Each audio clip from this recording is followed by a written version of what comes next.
66절 한 절만 보겠습니다. 요한복음 6장 66절 63절 요한복음 6장 63절 한 절만 다같이 큰 소리로 합독하겠습니다. 시작. 살려는 것은 영이요 육은 무익하니라. 내가 너희에게 이르는 말이 영이요 생명이라. 아멘. 살리는 영과 사는 영의 우리가 이 윤리 관계에 대해서 우리가 알 필요가 있습니다. 자, 하나님은 살리는 영이십니다. 자, 우리 한번 세번합시다. 하나님은 살리는 영이시다. 세 번 시작. 하나님은 살리는 영이시다. 하나님은 살리는 영이시다. 하나님은 살리는 영이시다. 예, 우리가 하나님께서 살리는 영이라고 하는 것을 우리가 분명히 안다면은, 그러면 나는 무슨 영입니까? 나는 사는 영입니다. 이것은 조금 어떻게 말하면 조금 수상적인 것 같지만은 실상은 이것은 참 중요한 내용입니다. 우리가 내가 사는 영이 되었을 때에 살리는 영이 필요한 것입니다. 그러나 지금 내가 영적 존재인지도 모르는 사람에게는, 그에게는 이 말이 도무지 아무런 가치가 없는 말이라고 말하는 것입니다. 적어도 자신이 영적 존재임을 인식하고 인정하고 아는 사람에게만 이 말씀이 해당하는 것입니다. 그래서 교회라고 하는 곳에 어떤 종교 의식을 드린 장소에 앉아있다면 그 사람과 이거는 아무런 상관이 없습니다. 그냥 의식에 참여할 뿐이죠. 그러나 우리는 지금 이 교회에 앉아있는 것은 종교 의식에 참여하는 것이 아닙니다. 저와 여러분들은 살리는 이의 영과 사는 영인 내가 만나서 이와 같이 바로 윤리를 가지고 관계를 맺고자 이 시간으로 나온 것입니다. 이것은 영원한 관계입니다. 우리가 육체가 있을 동안에는 영적인 이 영원한 관계를 잘 인식하지 못한다 할지라도 육체를 벗어버린 그날부터는 영원한 세상에서 영원한 관계를 어떻게 맺었느냐에 따라서 어떤 사람은 험악한 곳으로 가는 사람도 있고 어떤 사람은 영원한 희락의 장소로 갈 수가 있다는 것입니다. 그것은 우리가 살아있을 동안에 이것을 제대로 알지 못하면 그때에 가서는 땅을 치며 통곡하고 후에도 소용이 없다는 것입니다. 그만큼 살리는 영과 사는 영의 관계가 정말 중요한 것입니다. 자, 우리는 이 관계에서 사람과 사람의 관계에도 이 윤리가 중요하듯이 말이요, 하나님과 인간, 곧 살리는 영과 사는 영의 관계도 이 윤리가 대단히 중요한 것입니다. 특히 우리는 하나님은 뭐라 그럽니까? 만왕의 왕이시죠. 우리의 지배자시요 우리의 주인이시죠. 그런데 그분을 대할 때에 대충 사람을 그냥 친구 대하듯이 함부로 대할 수가 있습니까? 그럴 수가 없거든요. 성경이 이렇게 말씀하고 있습니다. 자, 너희 앞에 앉아서 너에게 편안하게 먹으라 하는 자가 누구인가를 잘 보라는 것입니다. 네가 왕 앞에서 겁거이 행동하지 말라는 것입니다. 그는 너를 죽일 수도 있고 살릴 수도 있다는 것입니다. 그만큼 왕 앞에서라도 함부로 행동하지 못하는데, 하물며 우리 영혼을 지옥에 멸하시기도 하고 우리 영혼을 천국으로 인도하시는, 구원도 하시는 그 하나님 앞에서 우리가 어찌 함부로 행동을 할 수 있겠냐는 것입니다. 그러므로 이 영적인 윤리관계가 우리는 대단히 중요한 것입니다. 자, 우리의 신앙은 그러므로 하나님의 설득하실 때에 우리는 그분의 설득에 감동을 받을 수 있어야 됩니다. 자, 예배를 통해서 하나님께서는 여러분들에게 뭘 하십니까? 여러분들을 설득하는 것입니다. 지금 여러분들이 잘못된 길로 가고 있느냐? 그럼 하나님께서는 당신의 말씀을 가지고 목사의 입을 통해서 옳은 길로 가도록 설득을 합니다. 그러면 여러분들은 그분의 설득에 감동을 받고, 그러므로 여러분들이 감동받은 대로 우리는 그렇게 따라가려고 마음을 결단하고 준비해야만 되는 것입니다. 뭐 당신이야 말씀하십시오, 나는 그냥 듣겠으니 하고 뭘 들었는지 뭘 했는지 끝나고 나면 오늘 예배 끝났다 그냥 가버려요. 아무 생각 없습니다. 그건 하나님과의 조화가 이루어진 것이 아닙니다. 하나님과의 조화는 인격적인 만남이 되는 것이 바로 조화입니다. 어떤 사람이 예를 들어서 이제 무역거래에서 말이요, 서로 상담을 오가고 그 다음에 이제 계약을 체결하고 합니다. 그러면 이 사람은 벌써 철저하게 서류상으로 준비하고 저 상대방이 지금 무엇을 말할 것인지, 어떻게 나올 것인지, 가격 어떻게 할 것인지, 또 물건 어떻게 제시할 것인지 다 구상하고 나오는 것입니다. 그렇게 했을 때에 밀고 당기해서 최종적으로 서로 절충해서 딱 결정을 내립니다. 그런데 준비 없이 갔다가는 이쪽에서 한마디로 유도하는 대로 따라갈 수밖에 없는 입장입니다. 우리는 이 예배라고 하는 것은요, 정신없이 나오면 안 됩니다. 준비 없이 나오면 안 됩니다. 한 주간 동안 우리는 예배를 통해서 내가 하나님 앞에 뭘 받을 것인지, 또 하나님 앞에 뭘 공개할 것인지, 뭘 드릴 수 있는 것인지, 이것을 가지고 마음을 준비하고 나오는 것입니다. 이렇게 준비된 사람은 하나님께로부터 받기도 하고 또 하나님께 드릴 것도 있습니다. 그런데 준비 없이 그냥 나온 사람은 드릴 것도 없고 받지도 못하는 것입니다. 왜? 마음이 준비 안 되는 하나님께서 쏟아부어 주신 들 그것이 채워지느냐는 것입니다. 이미 나의 그 문은 다 닫혀 있고, 아무리 하늘에서 비가 쏟아진다 할지라도 뚜껑 닫힌 그 항아리는 물이 담길 수 없는 것처럼 말이에요. 우리가 마음을 앞에 오픈해 놓지 않으면 아무리 하나님께서 은혜를 쏟아부어 주시고 복을 쏟아부어 주셔도 받지 못하고 다 나가버린다는 것입니다. 그래서 이 예배 순간만큼은 내가 하나님 앞에 정말로 정신을 바짝 차리고 눈을 부릅뜨고 하나님께서 내가 나에게 뭘 주시는가, 그리고 지금 나는 앞에 무엇을 구해야 될까 무엇을 구할 것인가 하는 그것을 갖다 정신을 차리고 잘 받을 준비를 해야 된다는 것입니다. 그래서 기도할 때도 대충 하는 것이 아니라 마땅히 내가 그분께 뭘 구할 것을 알고 기도하자는 것입니다. 할렐루야. 이것이 바로 인격적인 만남인 것입니다. 하나님께서 우리에게 이제 이렇게 말씀하실 때 그렇게 돼야겠다. 하나님, 지금까지 내가 그렇게 하지 못한 것에 대해서 용서해 주시옵소서. 이제부터는 내가 그렇게 하겠습니다 하고 자기의 생각을 수정하라는 것입니다. 회개란 뭡니까? 회개는 돌이킨다는 거거든요. 내가 지금 이렇게 잘못된 길로 가는 것을 내가 수정한다는 것입니다. 그래서 우리가 예배를 통해서 항상 우리가 회개할 때가 많습니다. 이렇게 회개할 때는 내가 하나님을 이렇게 오해했던 것에 대해서 이제는 깨닫고 변경을 시키는 겁니다. 그래서 지금부터는 하나님께서 원하시는 길로 간다는 것입니다. 이것이 회개입니다. 이것이 하나님께서 나를 설득하실 때에 나는 이렇게 그분의 말씀에 감동을 받고 감화되어서 나는 이제 바꿔지는 것입니다. 내 자신이 성품도 바꿔야 되고 인격도 바꿔야 되고 행동도 바꿔야지는 것입니다. 이렇게 내 자신을 수정할 때에 하나님과의 아름다운 조화가 계속 지속이 되는 것입니다.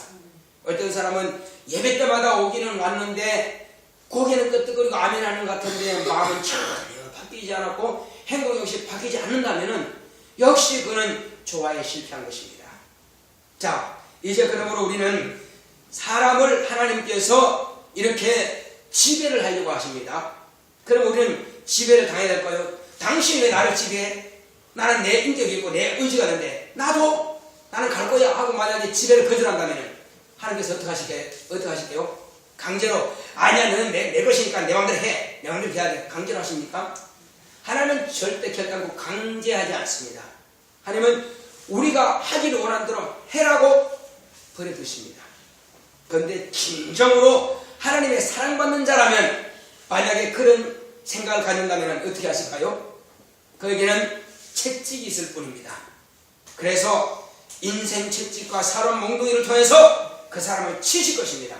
그러면 맞고 깨닫고 이것이 잘못이었구나 하고 돌이켜갈 것입니다.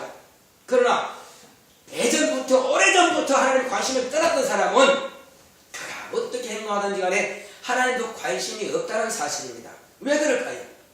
본래 하나님과 조화를 이루지 못했기 때문에 오래간만에 조화를 이루려고 할지라도 또 원수가 그것마저도 방해한다는 것입니다. 야, 지금까지 네가 그렇게 하지 않는데 뭘 또 새삼스럽게 그렇게 하냐? 하고 들은 말씀까지라도 은혜 받지 못하게 까먹고 이 기억을 잊어버리게 만들고 하나님과 가까이 나아가는 길을 자꾸 원수는 차단할 것입니다. 이 예배 중에도 말이에요. 우리가 예배 끝나면 밖에 나가서 전도하죠. 전도할 때는 한마디로 원수가 지금 진을 치고 있는 그 집을 원수를 몰아내고 우리가 그 마음을 바꿔가지고 교회를 이끌어내고자 하는 것이 바로 전도입니다. 그런데 이 예배드리는 순간만큼 또 원수가 와서 말이요, 우리의 마음을 아주 뒤집어 놓습니다. 괜히 옆에 사람 찝찝거리고 아주 성질내고 만들고 말이요, 그래서 은혜 받지 못하게 만들고, 괜히 그냥 한 줄 동안 열심히 피곤하게 해가지고 졸게 만들어서 하나님 말씀을 전혀 못하게 만들고 말이요, 그래서 원수는 자꾸 자장가를 해가지고는 잠들게 만들어서 은혜 받지 못하게 방해한다는 것입니다. 이것이 원수의 전략이에요. 토요일날 저녁에 늦게까지 잠 못하게 만들어가지고 주일날 다 졸게 만들어 은혜 아예 못 받도록 말이에요. 말씀 듣지 못하도록 방해한다는 것입니다. 그래서 우리는 방해받지 않기 위해서는 전날 저녁부터, 언제부터요? 토요일날 저녁부터 미리 자고 푹 쉬고 말이에요. 그 다음에 미리 기도하고, 그 다음에 주일날 와서는 정신 바짝 차리고 은혜 받을 수 있도록 이렇게 하자는 것입니다. 이것은 무슨 조화? 살리는 영과 사는 영의 조화가 이루어지는 것이 바로 이 예배를 통해서 이루어지는 것입니다. 그래서 이 예배라고 하는 것은 하나님께서 강권하사 나의 마음을 지배하시도록, 나의 생각을 지배하시도록, 그래서 어쩌면 하나님께서 내게 이와 같은 말씀을 주십니까? 하나님의 말씀은 참 지당하십니다. 합당하십니다. 하고 계속 동의하고 감동을 받고 이렇게 나가야 될 때에, 이렇게 할 때에 나 바로 생명을 공급받는 사는 영, 나는 하나님으로부터 계속 생명을 공급받고 그거로 나에게 더 주시기를 원하시는 겁니다. 그래서 하나님께서 기뻐하시는 자가 된다는 것입니다. 오늘 우리 안수진이가 예배를 참 잘 드리네. 아주 눈에서 빛이 나요. 아름답게 그냥 하나님을 사모하는 마음이 있어요. 예, 성경이 벌써 다 달라지니까요. 벌써 그런 겁니다. 오늘 우리 배신도 아주 그냥 눈이 초롱초롱하게 막 저기 말짱하게 잘 넣어요. 이렇게 맞아요. 우리 두 수준에게만 예배 성공하면 다 성공하는 거예요. 자, 이제 하나님께서 이와 같이 우리를 통해서 하나님께서 이루어지고자 하는 것은 너희는 먼저 영적 경험을 하라는 것입니다. 영적 경험. 자, 여러분들은 다 영적 경험이 있어요, 없어요? 다 있죠. 자, 무슨 경험이 있습니까? 먼저는 우리가 하나님의 말씀에 순종해서 몸으로서 고백하죠. 무슨 고백합니까? 신뢰를 합니다. 그죠? 그 다음에 한 달에 한 번씩 또 고백하는 것이 있습니다. 성찬을 통해서 주님께서 오실 때까지 우리 성찬을 통해서 예수님의 피와 예수님의 살이 내 안에 있음을 또 이와 같이 체험을 통해서, 포도주와 또 떡을 통해서 우리가 주님의 약속의 말씀을 체험하고 있습니다. 자, 그리고 이것을 우리가 믿는다는 것입니다. 그냥 떡 먹고 포도주 마셨다고 해서 예수의 생명이 있고 예수의 살이 있는 것이 아니라 본래 내 안에 내가 믿음을 통해서 예수님 피와 예수님의 살이 있음을 내가 증거하는 것이거든요. 내가 고백하는 것이거든요. 성찬이라고 하는 것은. 그러므로 그런 믿음이 있는 사람에게 이 사람은 믿음이 있다. 예수님께서 보시고 이제 아버지께 구하는 것입니다. 아버지여, 저 사람이 지금 나를 믿습니다. 저 친구가 지금 나를 믿습니다. 믿는데 어떻게 믿습니까? 내가 저를 위해서 피를 지을까, 내가 저를 위해서 살을 찢어준 것을 실제로 믿습니다. 그러니 아버지여, 저에게 아버지 영을 보내주옵소서 기도합니다. 우리 아버지께서 뭘 보내주셨어요? 성령을 선물로 보내사 내가 믿음이 있음을, 하나님의 자녀된 것을 인쳐주신다는 겁니다. 그래서 성령으로 인쳐주셔서 보증하신다는 것입니다. 할렐루야. 이렇게 모두가 우리 다 성령을 체험하고 성령을 받았습니다. 그리고 새로운 방언도 말하고 이제 더 큰 은사를 사모하라 했습니다. 믿음으로 기도할 때마다 하나님 내게 성령 충만함을 주셔서 귀신도 쫓아내고 병도 고치고 또 지혜의 영도 주시고 사랑의 은사도 주시고 남을 돕는, 또 내게 참으로 남들에게 양보하고 베푸는, 그런 나눠주는 그런 은사도 내게 있게 달라고 기도하는 것입니다. 그럼 하나님께서는 그런 기도를 따라서 다 채워주신다는 것입니다. 네가 남을 베풀라. 그러면 누가 하나님께서 빚진다는 것입니다. 가난한 자들에게 나눠주는 사람은 하나님께서 그 사람에게 빚진다는 것입니다. 가난한 사람들에게 내가 직접 줘야 되지만 하나님께서 직접 주는 것이 아니라 사람을 통해서 주신다는 것입니다.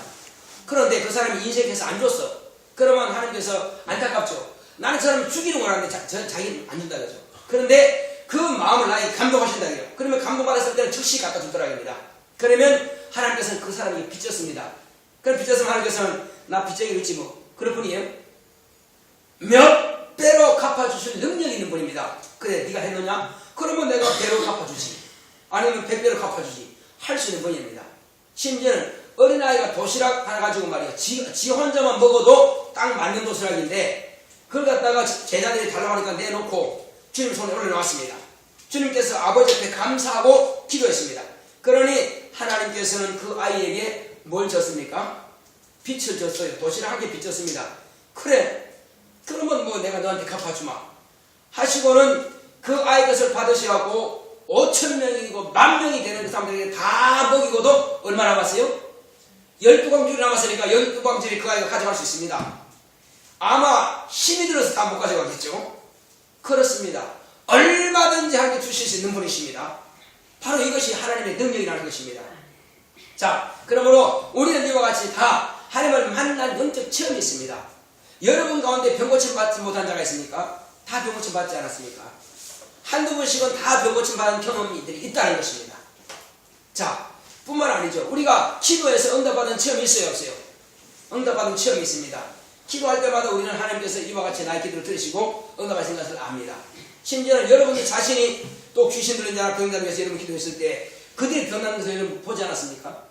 그렇습니다. 그러므로 하나님께 실제로 살아계신다. 실제로 나와 함께 하신다. 내가 기도할 때 그 현장에 주님께서 나와 함께 하신다는 것을 우리가 볼 수 있습니다. 이 귀신 쫓고 병 고친다고 하는 것은요, 신유라고 하는 것은 하나님께서 내가 행동하는 그 순간에 하늘에 계신 주님께서도 함께 동의하시고요, 성령께서 내 안에서 역사하십니다. 그러므로 하나님의 결제가 났다는 것입니다. 이것은 성삼위 하나님께서 나와 함께 역사하신다는 것입니다. 엄청난 역사죠. 쬐끄만한 그 인간 피조물을 한 사람이 움직이는데 성삼위 하나님께서 직접 역사하신다는 것입니다. 아버지의 결제가 없이는 아들이 임의로 하지 못합니다. 아들의 뜻이 없이는 성령이 역사하지 않습니다. 그러니까 내가 손을 얹었다 할 때는 주님께서 병든 사람에게 손을 얹어 나으리 하실 때는 성삼위 하나님께서 함께 역사하신다는 것입니다. 예수님은 아버지의 뜻을 초월하지 아니하고 또 성령님은 예수님께서 말씀하신 것을 초월하지 않는다는 사실입니다. 그러므로 병 고침 받는다고 하는 것은 성령의 역사하심이 있는데 이 모든 것들은 성삼위 하나님께서 역사하시는 그 현장이라는 것입니다. 엄청난 역사입니다. 하나님께서 이렇게 역사하신 것은 이 우주가 창조되고 없어지는 것보다 더 중요한 역사입니다. 이것이 우리의 믿음인 것입니다.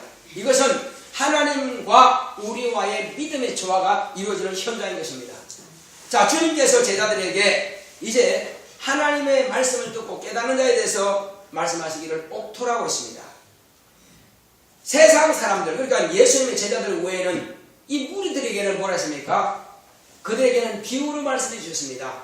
씨 뿌리는 자가 씨를 뿌리러 나갈 새 어떤 씨는 길가에 떨어지며 새들이 가서 주워 먹어버렸고 어떤 씨는 돌짝밭에 떨어지며 이제 싹이 나오나 해가 들어오니 즉시 말라버렸고 어떤 씨는 또 이제 가시나무 떨기 가운데 떨어져 가지고 자라긴 하지만 결실치 못하고 어떤 씨는 옥토에 떨어져서 바로 100배 결실을 하였느니라.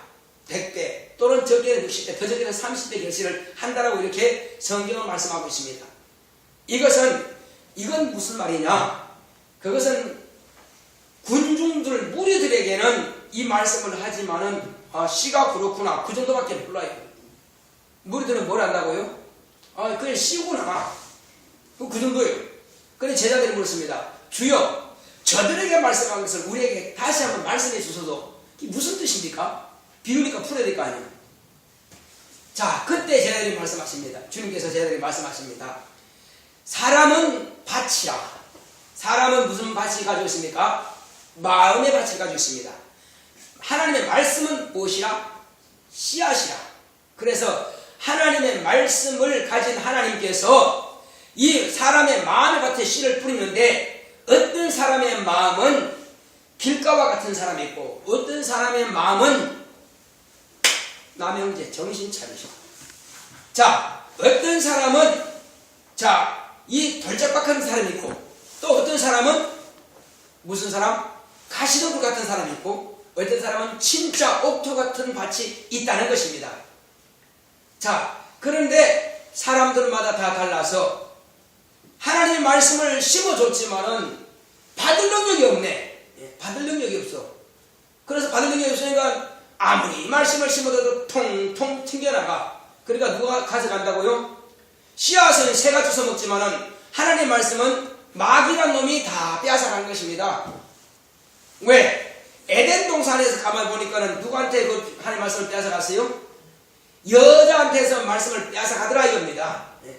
말씀을 빼앗아가고 감쪽같이 말씀을 직접 받은 아담도 그 순간만큼은 잊어버리기 위해서 먹게 된다는 것입니다. 왜? 이 말씀을 갖다 마귀라는 놈이 빼앗아갔기 때문에 그런 것입니다. 정신 안 차리면 마귀가 다 빼앗아간다는 것입니다. 자, 또 그런가 하면은 하나님의 말씀이 또 이제 심어졌습니다. 어떤 밭에 심어졌어요? 이제 돌짝밭에 심어졌어요. 심어졌는데 그것이 이제 뿌리를 내리려고 합니다.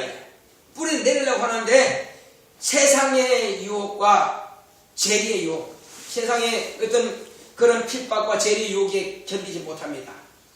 그래서 결국은 그것도 또 나다가 홀딱 넘어져 버립니다. 그래서 그 씨앗은 또 말라버리고 없어져 버립니다. 자, 그 다음에 이제 아주 가시농풀 속에 그것이 떨어졌습니다. 그런데 그 가시농풀 속에 떨어지니까 그 사람은 이제 하나님 말씀을 대로 살려고 마음은 결단했습니다. 결단했지만은 지속적으로 끊임없이 주변 환경이 그를 못살게 구는 것입니다. 아주 지독하게 못살게 구려요. 가족들이 핍박을 하죠. 물질을 어렵게 만들죠. 별의별 그냥 사업을 뒤집기도 만들고 어렵게 합니다. 그러니 이제 나는 이게 안 맞는가 보다. 한마디로 그 사람은 이것은 이 교회가 내가 안 맞는 것보다. 그게 아니죠. 원수가 지금 깐보는 것입니다. 깐봐가지고 네가 이것을 이길 수 있느냐? 그러면 이제 옥토로 변하는 것이다. 졌는 자는 평생 진다는 것입니다.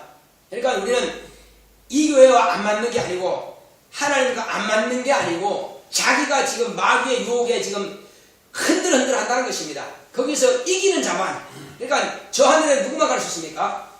반드시 이기는 자만 간다고 했습니다. 이기는 자만이 생명과를 먹을 수 있고 이기는 자만이 하나님께서 힘들어 주시고 이기는 자만이 주님의 보좌에 함께 하신다는 것입니다. 진자는 아무 가치 없습니다. 그냥 버려버립니다. 오직 저 하늘은 이긴 자만 가는 것입니다. 그래서 우리는 이 땅에 사는 날 동안에 주님께서 제자들에게 말씀하신 것처럼 우리는 어떻게든지 내 속에 있는 그런 부정적인 요소, 비록 내가 이 말씀을 믿고 순종하다가 죽을지라도 굶어 죽든 맞아 죽든 한마디로 핍박에 죽든 어떻게 죽더라도 나는 저 하늘에만 가리라 결단한다면은 마귀가 더 이상 안 되겠다. 마귀가 손들게 만들어야 됩니다. 귀신이 손들게 만들어야 됩니다. 악령들이 손들게 만들어야 됩니다. 나를 핍박할 자가 손들게 만들어야 됩니다. 가난이 손들게 만들어야 됩니다. 실패와 좌절과 낙심이 손들게 만들어야 됩니다. 병이 손들게 만들어야 됩니다. 나는 절대 손들고 항복할 수 없습니다. 오직 저와 여러분들은 하나님께만 손들면 됩니다. 그 외에는 아무에게도 손들 가치가 없습니다. 할렐루야. 마귀는 뭐까지만 한다고 그랬어요? 육체까지만 죽일 수 있다고 했습니다. 그러나 하나님은 뭐까지 할 수 있다고요? 영혼까지도 지옥에 멸하시는 분이 바로 하나님이십니다. 그러므로 육체만 겨우 죽일 수 있는 이 마귀에게 두려워할 것이 아니라 마귀야, 너는 비록 아무리 까분다 할지라도 내 육체만 네가 이게 죽일 수 있지만은 나 영혼만큼은 절대로 손 못 대. 내 영혼은 하나님의 것이야. 이렇게 장담한다면 마귀도 그래 맞다 할 수밖에 없다 이거죠.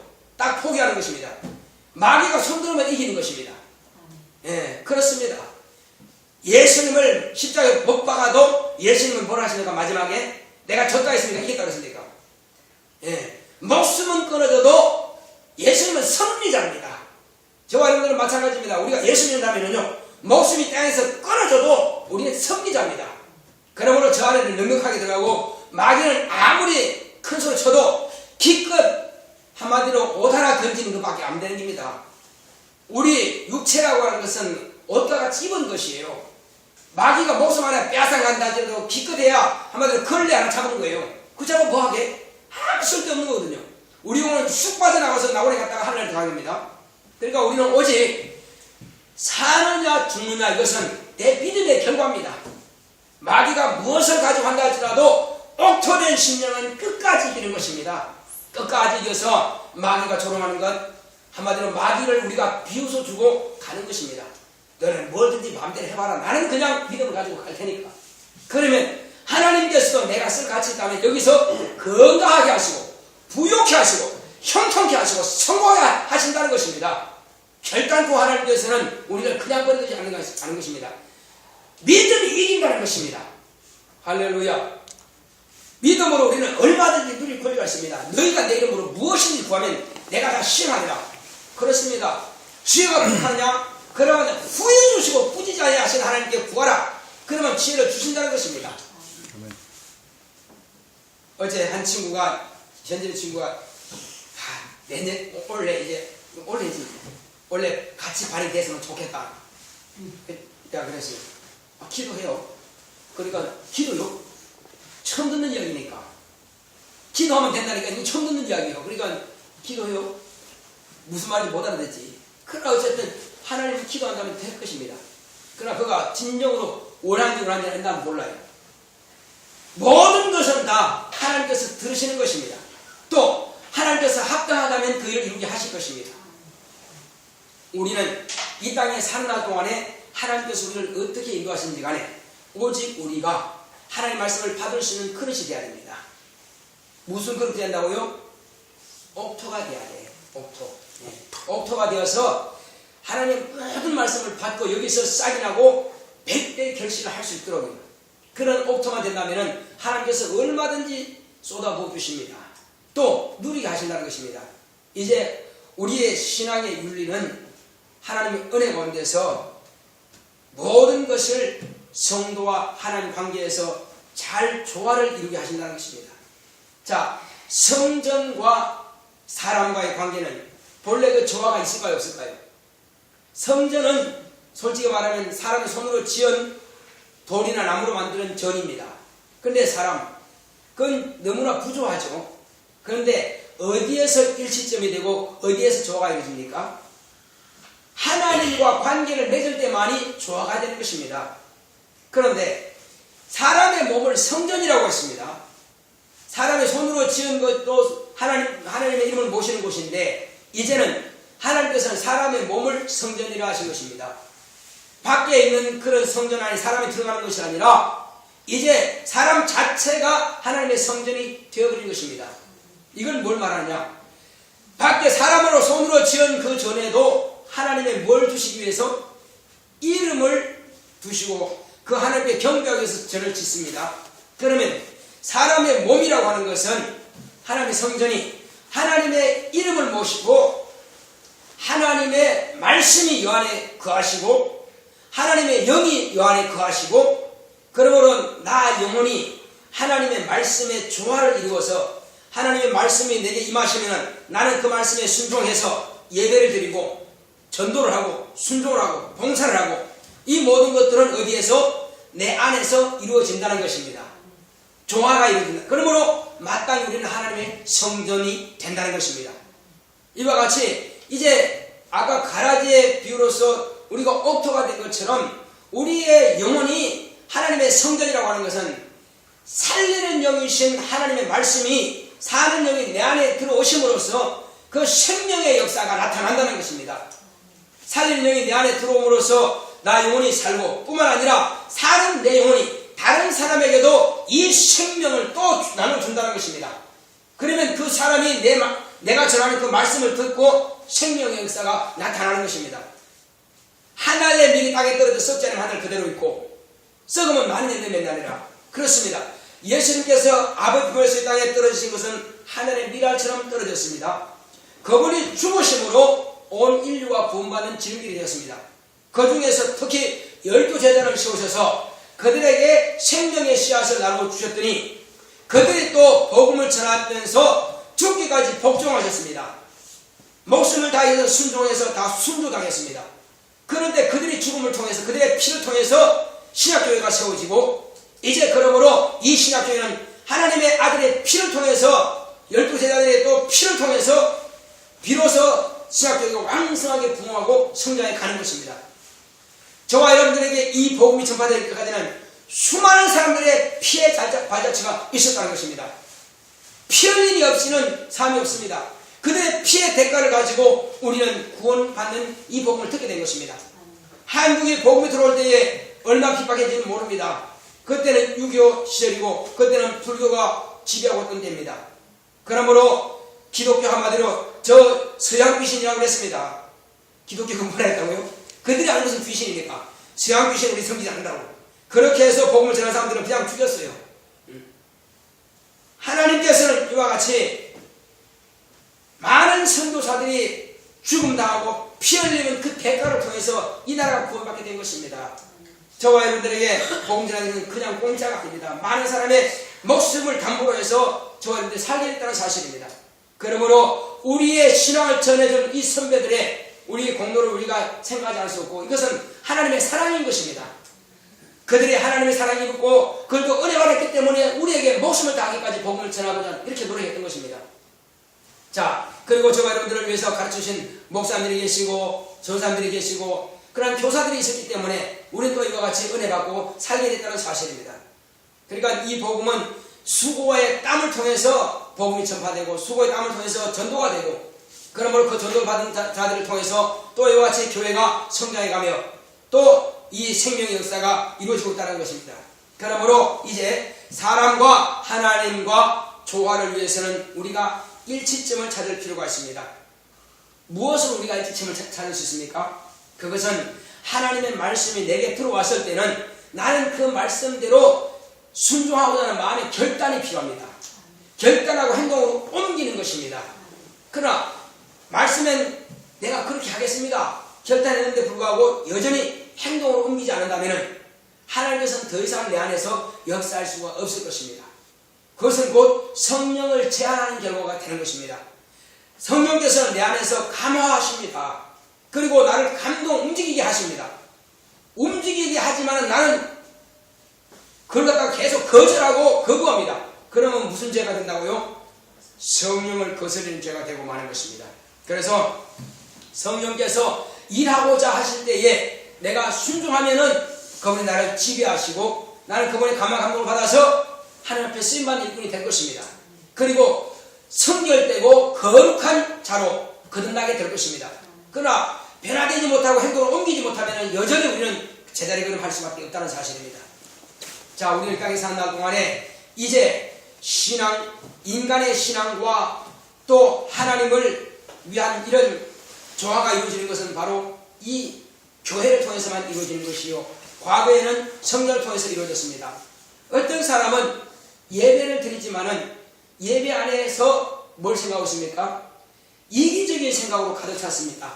자, 이렇게 생각합니다. 나는 오늘 교회 갑니다. 교회 가서 기도를 해야지. 무슨 기도? 내가 이거 달라고 기도해야지 하고 그런 경우만 생각합니다. 대부분 그렇게 하잖아, 그죠? 기도해. 그런데 응답이 안 됐어. 또 기도, 또 응답이 안 됐어. 그럼 뭐요? 원망과 불평이 있어 막 나오는 겁니다. 근데 첫째로 우리가 하나님 앞에 올 때는요, 내가 먼저 하나님이 살아계시는 것을 인정하고, 인정했으면은 그분께 내가 무엇을 드릴까? 그분이 뭘 기뻐하시는가? 그걸 먼저 생각해야 하는데, 그래서 예수님께서 뭐라고 말씀하십니까? 너희는 먼저 그 나라와 그 의를 구하랬거든요. 예수님께서도 능력하시기 전에 뭐 하셨어요? 기도하셨습니다. 기도하실 때 뭐 하셨어요? 하나님께 사례할 것입니다. 사례라는 것은 돈을 준다는 그런 뜻이 아니고 하나님 앞에 감사했다는 것입니다. 하나님께서 나의 기도를 들으시면 감사합니다. 항상 아버지께서 나와 함께 하시면 감사합니다. 이것이 중요하다는 것입니다. 이런 관계가 설정 없이 그냥 주시옵소서 주시옵소서 한다고 해서 주는 것이 아니라 그것은 이방신을 섬기는 사람들이 하는 것입니다. 그래서 뭘 가지고 오느냐? 자기 마음에 우상을 드리고 있다는 것입니다. 우리 한번 성경을 찾아보겠습니다. 누가 자기 마음에 우상을 드리고 있는지 예스겔서 14장 3절 보겠습니다. 3절, 7절, 8절. 자, 예스겔서 14장 3절 1167종입니다. 시작. 인자야, 이 사람들이 자기 우상을 마음에 들이며 죄악에 거치는 것을 자기 앞에 두었으니 그들이 내게 묻기를 내가 조금이들 용납하랴. 7절. 이스라엘 족속과 이스라엘 가운데 우고하는 외인 중에 무릇 나를 떠나고 자기 우상을 마음에 들이며 죄악에 그치는 것을 자기 앞에 두고 자기를 위하여 내게 묻고자 하여 선자에게 나오는 자에게는 나 여호와가 친히 응답하여 그 사람을 대적하여 그들로 놀라움과 감개와 속담거리가 되게 하여 내 백성 가운데서 끊으리니 너희가 나를 여호와인 줄 알리라. 이건 마음에 우상을 드리고 있다 이거예요. 그게 뭐냐? 이기적인 마음을 가지고 오직 자기 마음에 한마디로 말하면 자기라고 하는 이 우상을 숭배하고 있다는 겁니다. 자기, 이기주의. 그러니까 뭐든지 자기를 앞세우는 것입니다. 자기 중심적입니다. 예배는 자기를 위해서 드리는 것이 아닙니다. 자기 중심적이 될 수 없습니다. 예배는 먼저 사람은 하나님께 자기가 나와서 하나님께 드리고 하나님께서는 당신의 것을 또 우리에게 주시는 것입니다. 서로가 봉사하는 거예요. 자, 하나님은 사람에게 봉사하셨어요? 안 하셨어요? 봉사하셨죠. 사람은 예배를 통해서 하는 게 봉사해요? 안 해요? 하죠. 그러니까 이 예배라고 하는 이 매개체는 뭐냐? 하나님이 우리 사람에게 봉사하시는 것입니다. 이 봉사 가운데 가장 큰 봉사가 뭐예요? 예수님께서 약속하신 약속입니다. 무슨 약속하셨어요? 너희가 내 이름으로 무엇이든지 다 구하라. 그럼 내가 다 시행하겠다. 주인이 종에게 너 해 하면 종이 예 하고 일하지라는 거죠. 그 봉사입니다. 그걸. 그렇다고 해서 상 줍니까? 우리는 얼마나 많이 기도합니까? 이것도 구하고 저것도 구하죠. 응답받은 것도 있죠. 그런데 안 받은 것만 생각해. 받은 거 생각 안 해. 잊어버립니다. 받은 거는 그거 뭐 우연히 된 거지 뭐. 받은 거 그거 내가 잘했어 또 해서 된 것이고 그거 누가 줬어. 모든 걸 가르쳐 주신 것을 다 싹 떼버립니다. 우연이든지 자기 잘나서든지 아니면 사람이 주었든지 이걸 끝내버립니다. 하나님께 주신 것을 제일 생각 안 해요. 그리고 이제 안 된 것만 하나님 왜 이러십니까? 전혀 감사하고 상관없거든요. 그럼 내가 너한테 줬지 않느냐? 언제 주셨어요? 이 사람을 보내고 줬지 않느냐? 그거야 그 사람 이래서 할 말이 있게 만든 겁니다. 우리는 그렇게 보는 것이 아니라 모든 역사는 하나님을 통해서 이루어지고 있다는 것을 우리가 인정해야 됩니다. 그래서 그 사람은 아이고 저 사람이 주니까 자존심 상해서 안 받아. 그럼 말이 맞는 거에 틀린 거예요. 잘못된 겁니다. 그 사람이 좋다 할지라도 하나님께서 그 사람을 감동하셔서 주게 했으면 받아야 되는 것입니다. 그런데 기도는 왜 했느냐 이거죠. 기도하고 그 사람이 주니까 싫다는 거예요. 그건 잘못된 겁니다. 또 혹시 자기보다 더 가난한 사람이 줬다.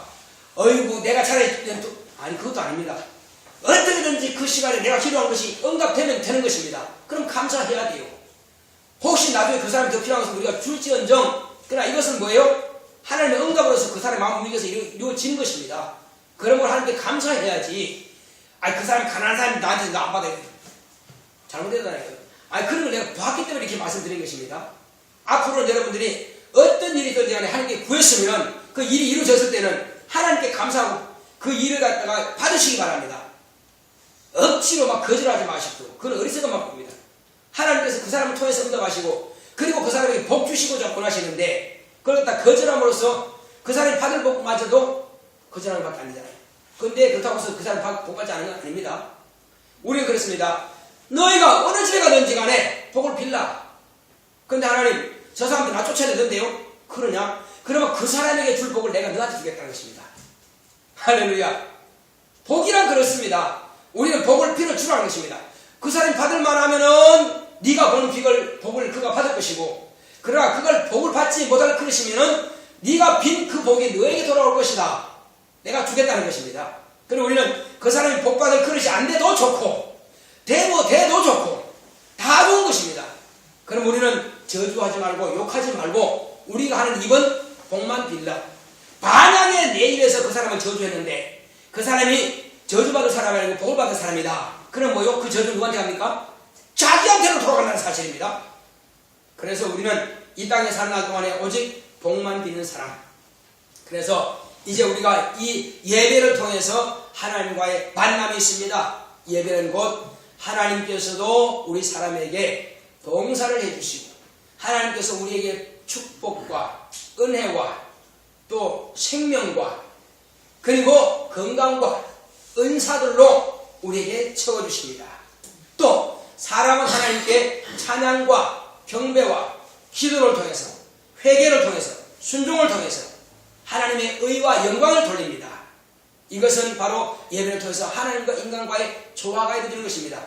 이것이 바로 살리는 영과 사는 영의 바로 윤리관계가 아름답게 이루어질 때 이것이 이루어진다는 것입니다. 기도합시다. 기도하실 때 하나님, 이제 우리는 이 땅에 사는 날 동안에 참으로 살리는 영이신 하나님 말씀과 사는 영인 나 영혼이 바로 하나님과의 아름다운 윤리관계가 항상 이루어질 수 있도록 이 영원한 관계가 이루어질 수 있도록 다시 하겠습니다. 고맙고 감사하신 아버지 감사합니다.